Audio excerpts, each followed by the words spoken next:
Piece of something that got to figure out.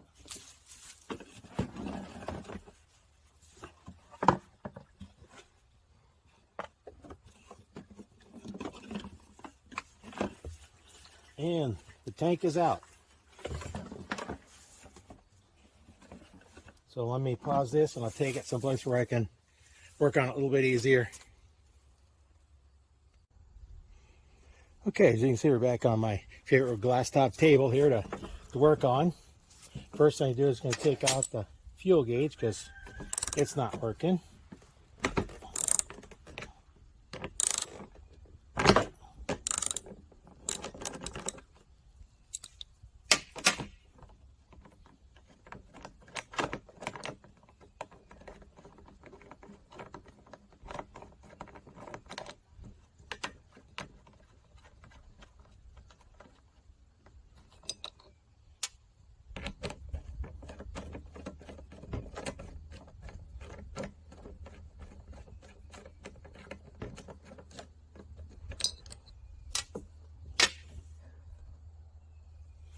Well, that could be kind of a problem. There's supposed to be a float on here that moves up and down.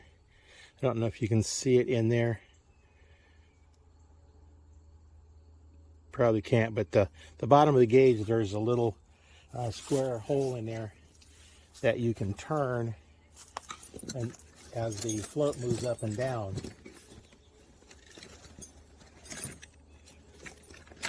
Grab my little screwdriver here and see if I can turn it.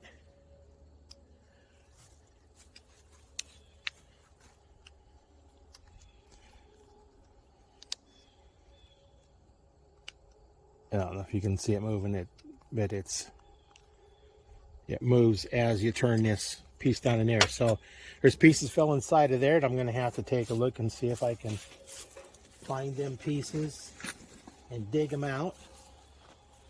There's a little bit of gas left in here. Not much. It's probably going to be pretty dirty. So I'm going to take the gas shutoff valve off. These other ones are 10. This is an 8mm nut.